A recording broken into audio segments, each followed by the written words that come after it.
Good morning, Paul. Good morning. Good morning to you. I would like to make a short presentation about your company, your work, and a really short presentation, a brief presentation about yourself. First of all, before starting, I would like to say thank you so much for your time. We really appreciate the time that we are going to have together with you. Paul, you are a founder and owner of 3D Printing Today, one of the largest LinkedIn groups working in the field of additive manufacturing. A group of over 7,000 members from all over the world, right? Which are going, they say, just to mention a short description, is a group where you discuss about 3D printing, prototyping, and additive manufacturing. In addition of that, the website 3dprintingtoday.com is quite extensive, a complete website, and is really up to date to the topic. I would like to ask you, can you tell us something about this experience? Also, where did you get this idea? How you start this kind of idea? And in addition to that, also, I kindly ask you to share with us how you realized that there was a need to bring a such extensive number of people, group, in a group all together, sharing and discussing this kind of technology. Sure. Yeah. Well, glad to meet you. Thank you, Marco. Um, yeah, it was pretty amazing. I'm a design engineer by education. Worked in refinery design. Actually, drew models of refineries back before we had CAD. Right when we did it by pencil and paper, and I built models of refineries. We modeled everything down to a piece of 2-inch pipe, and I did that for many years. When when CAD came out, I went to work for Digital Equipment Corporation, selling the hardware that drove CAD. So I'm still in engineering work, only now I'm moving into sales, right? And so when I sold my company in 2008, and I decided, well, what am I going to do when I grow up? And so I went back and did a Google search on model building to see if any of those old models may need dusting off, or what might need to be done with them, and maybe some reglue, who knows. And I came across a 3D printer, a video of a Z Corporation 3D printer, and I'm going, oh my gosh, this You fell technology. in love immediately, right? I put blinders on. I could not see outside the blinders. And All so right. I went to LinkedIn. I LinkedIn is like my Wikipedia for All business. right. So I went and I looked up 3D, did a search on 3D printing, and got zero results in 2008. And so I was in a marketing group and a sales group and a manufacturing group and a CNC group. So I said, well, let's start a 3D printing group. It was just let's start and see what happens. All And right. it's just amazing how fast it's grown.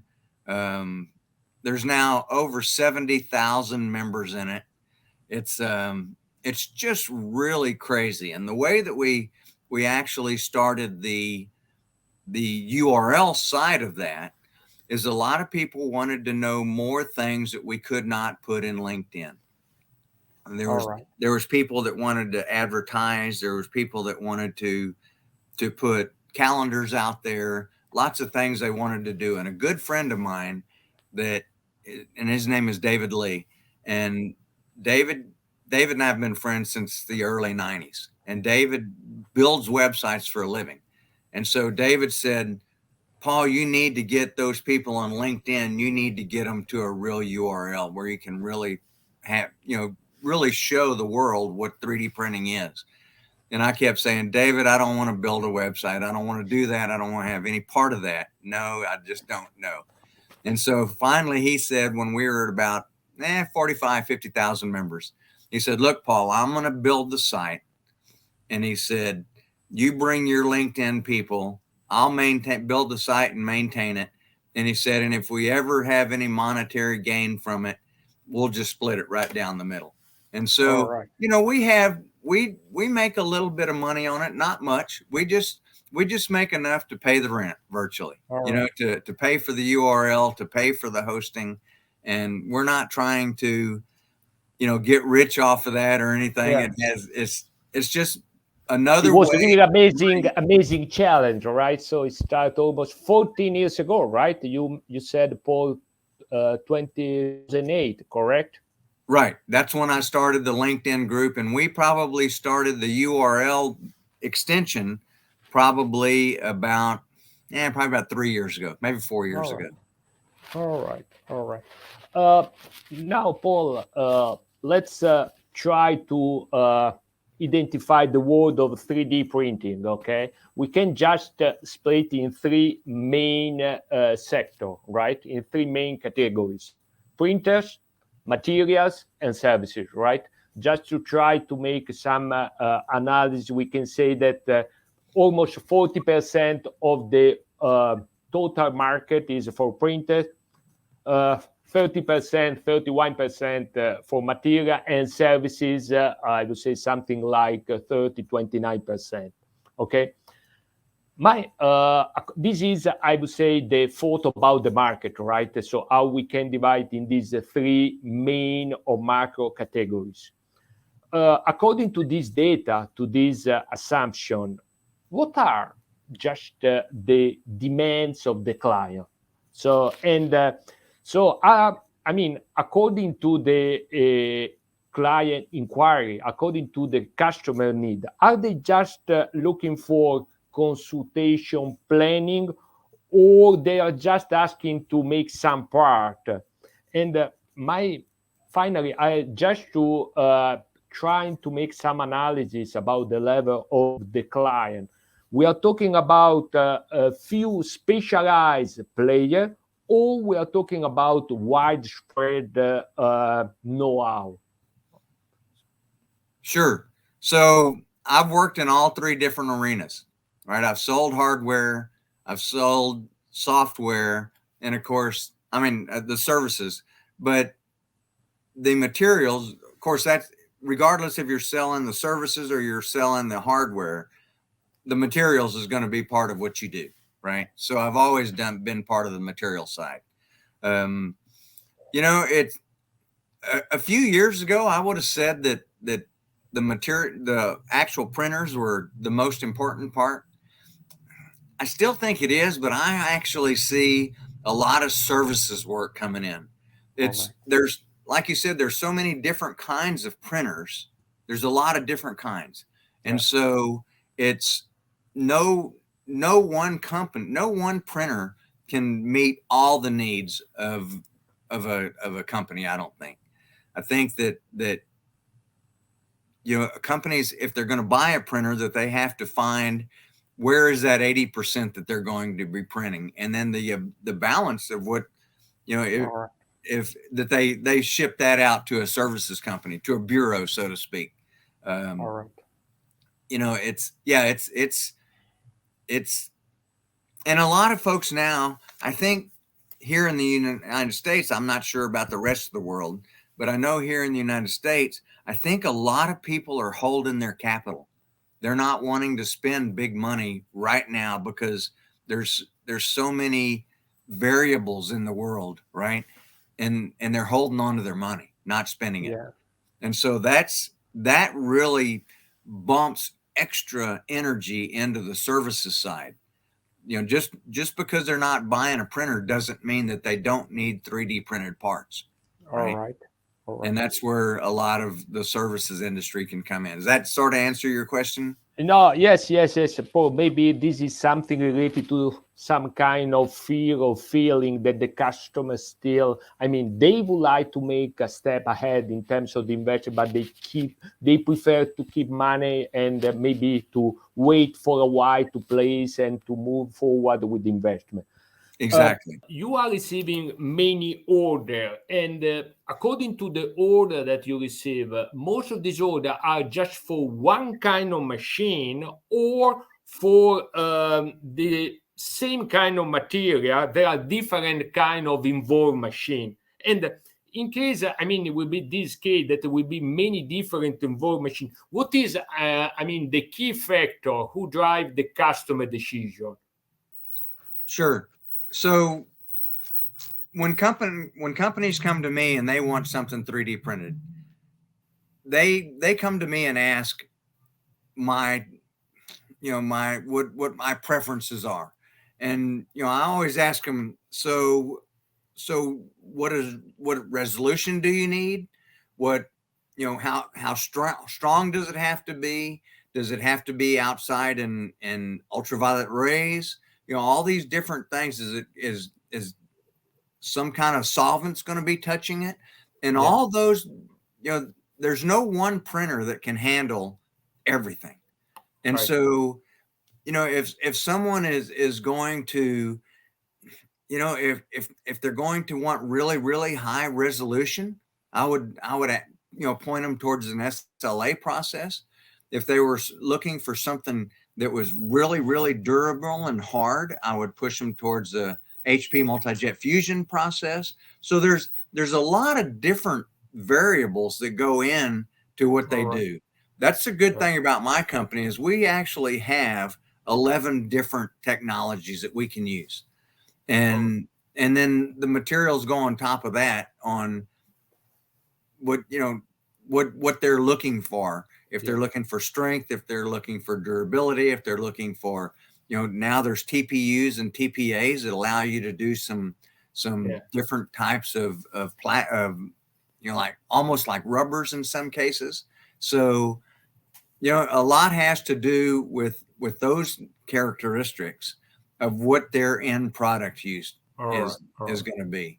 In the past, I would have said, so my two favorite processes are probably SLA and multi-jet fusion.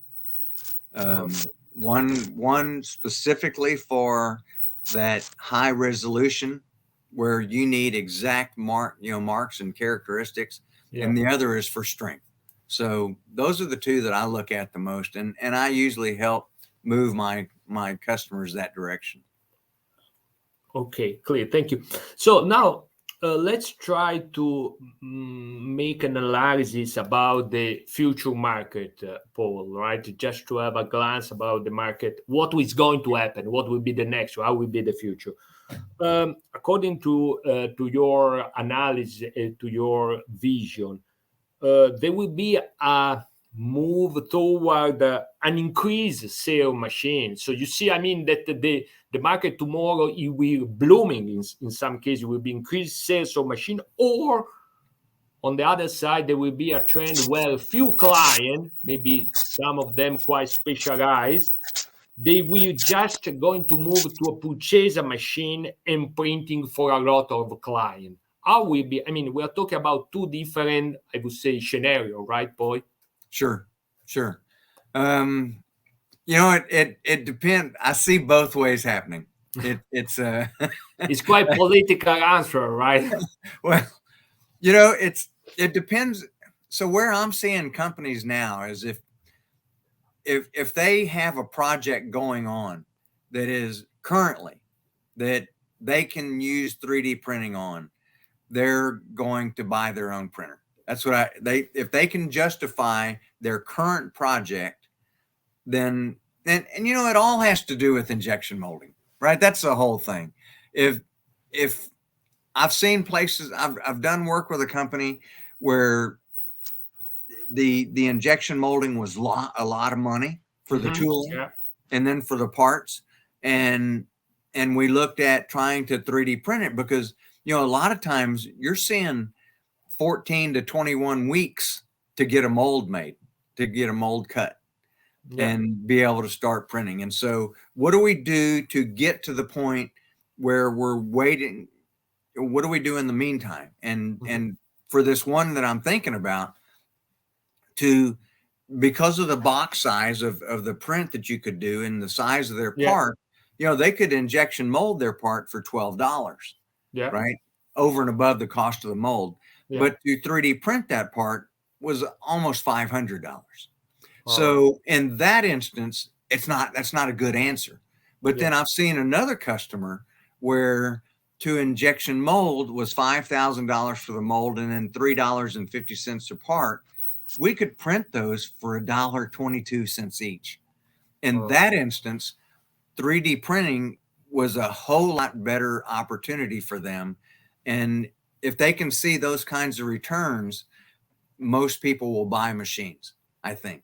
But in the meantime, leading up to a machine, what do we do until we determine which machine we want? You know, the capital is there and budgeted that we can buy a machine. But what do we do between now and then? And services is the perfect answer. All right. So let's have a look about let's say some main player in the market. I'm just referring to 3D System and Stratasys business model, right? So are two of the most, I would say, well-known player in the industry, right? In this kind of business field. And that is, I would say, the state of art of technology, but with a very strong, massive specialization. But both of them, they continue to rely on the multi-brand retailers and service suppliers. How is your idea about this kind of approach? Do you mean that you see the industry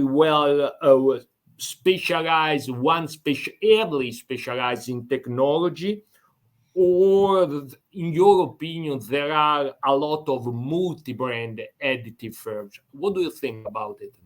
Yeah, there was so 3D Systems, they did have their services division. It was called Quick Parts, right? I actually worked for them for almost 3 years. 3D Systems recently sold off Quick Parts. Right, they no longer own Quick Parts. It's a whole nother entity that belongs to a whole nother company. So from that standpoint, you know, but then on the other side of that, the other company you said, Stratasys, and their on-demand stuff. They also have that side of their business because, and I think that but that started with a company called Red Eye many years ago that Stratasys owned, and then they just kind of rebranded it. And this is Red Eye rebranded to On Demand. And it's because, like I said on the previous question we talked about, not everybody is ready to, you know, they see 3D printing, they need it and they want it and they like it, but they're not ready to spend $100,000 or $250,000 or $300,000 right up front. They have to figure out exactly what they're doing and what machines they're doing. And so they use the services to get them to that point until, you know, I've seen a company buy a $600,000 machine because it could print something that was 3 foot by 3 foot by 2 foot. How often did they need to print something that big? Very, very little. Just a few cases, right, Paul? Yeah. So I always say, well, you may have to do that. So buy the machine that, where is your company going to focus on? You know, if 80% of what your company does is 5 by 5 by 5, buy that machine. Yeah. And then when something big comes up, farm that out to a service, such as the company I work for. And so, you know, it's just the way it is. And so I think that the companies like Stratasys is the one that's left is, you know, they have their on demand to help get people either that other 20% or to get them to where they're ready to buy a machine. All right, Paul. I would like to make now some kind of analysis compared to the existing business model of CMS. CMS is a specific product for composite materials, right? But appeals to a quite wide segment of the market because of its size, right? So talking about 3D, I mean, there are two different ways. So the first one is that I'm looking for a potential client or customer or partner who deals in other field, other application, business field, but which involve 3D printing. This is the first one. Or The second approach is that we are directly looking for some company who print for third parties who is more experienced. So there are two different kind of approach. What do you think about that? So because you know our range, you know our solution, and also combine our existing, I would say, application, business model, and so on, according to how is your vision about how we can combine these two different ways? Well, it's still the same, sort of the same thing, but I actually think that the business model of selling to bureaus, like the people that reprint for other people, that's a little bit higher level of a sell. But I think that those people, they're not just going to buy one machine from you, right? Yeah. They'll buy 2 or 3 or 5, Even more in than some that. cases more than 10. Yeah. And I'm sure that that's something that you would thoroughly love. Yeah. But it's a whole lot easier to find a company like that and then to sell machines to them. Number one, it gets your message out to a lot of people. Yeah. It just furthers your technology in the industry. To find that company that can use just your product and can focus on that, it's a little bit of a harder sell to get to those people. And those people have to have a more focused need for your type of machine and only your type of machine, right? So it's not quite as easy to get through the selling process as it is to a bureau. If I was selling machines today, I would be looking to the bureaus. That's who I would be looking to sell my machine to. All right. So, Paul, nowadays we're living in a world where every day we are seeing new technology, new market trend is something that is evolving day by day, week by week, and so on. And it's clear that from the new technology, so there is some kind of market trend that they are going to appear day by day and week by week. According about the approach of the company, how does a company that print for others handle this new technology? So do you think that it is better, I mean, to keep an eye on them from a distance, or maybe it's better to be something dynamic, part of the constant and unlimited growth? How do you see this kind of situation? Yeah, it's sort of the same thing as if I was it's still that 80% model. All right? I'm a bureau. I have 5 different technologies, however many I have. Not me personally, but just out there, a bureau. And someone comes in and says, I need to have this technology. Well, I don't have that, right? Yeah. So I can go find other bureaus that I can partner with that also have that technology that may not have what I have. Yeah. And so we can make partnerships so that we can, and so that one that someone's bringing to me, Yeah. I just, I have maybe, 10 people a year ask for that. So there's no reason for me to invest in that technology if I can partner with someone else and do that.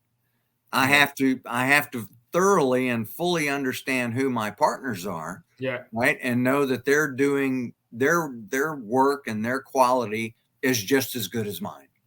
Right. All right. And so consequently, I will farm out that work to another bureau. But at some point, if enough requests start coming in, well, then I'll buy that machine. Right. Buy that technology. Yeah. Yeah, I would like to start from your last sentence, because so now I'm just maybe for the first time just to read down, let's say, the note that appear on your digital signature, right? I just would like to read and also make some analysis with you. Competition is believing that the pie is only so big, and if you get some, I lose some.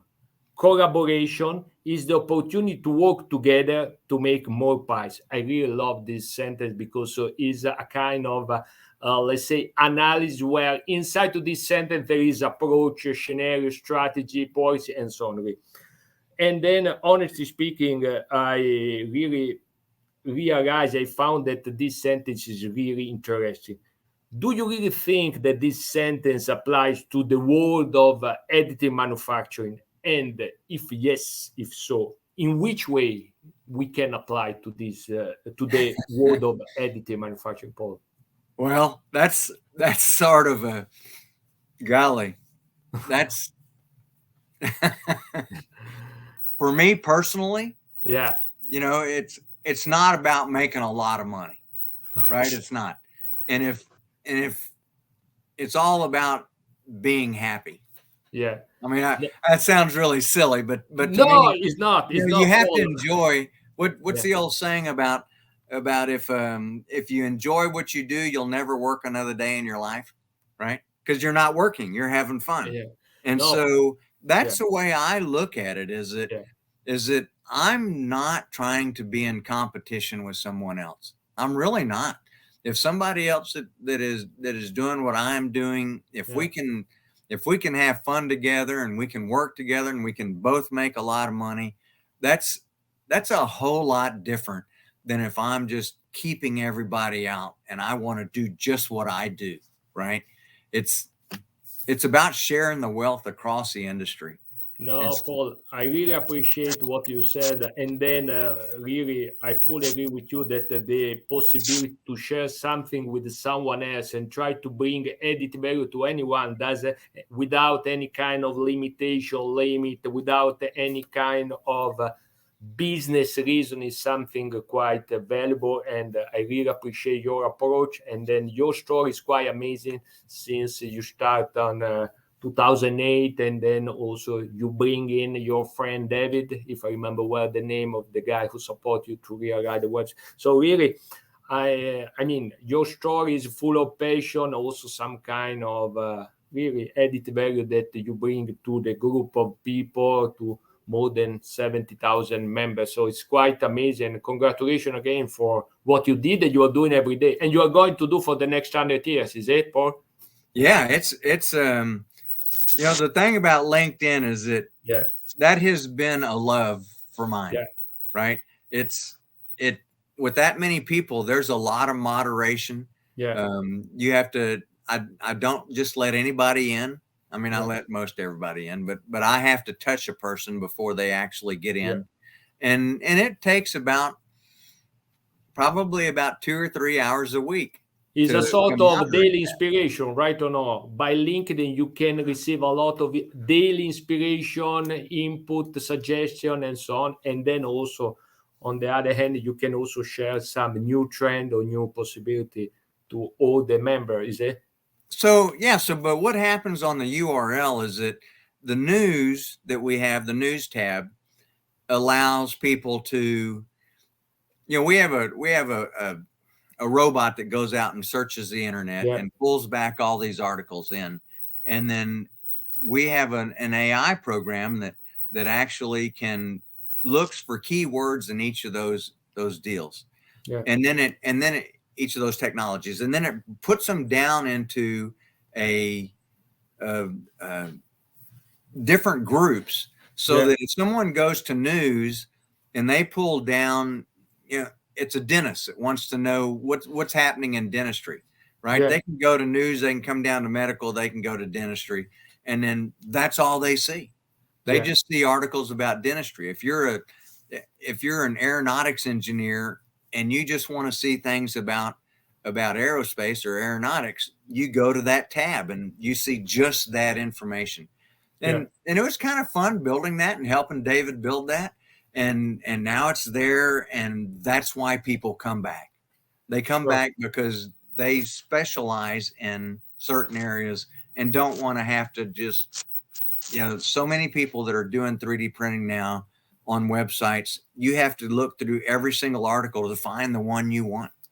Yeah. And that's really the value of our URL group. And it's just it's just putting information out there. Yeah. We're sharing the pie, so to speak. Sure. And also, let's say, sum up all the slices of the pie is also something quite nice, right? That you're doing every. So, Paul, I think the discussion, I would say, is over. I'm here together with Luca, and the only thing that I can say, thank you so much for your time. I learned a lot in this half an hour, 40 minutes. I don't know, Luke is here close to me.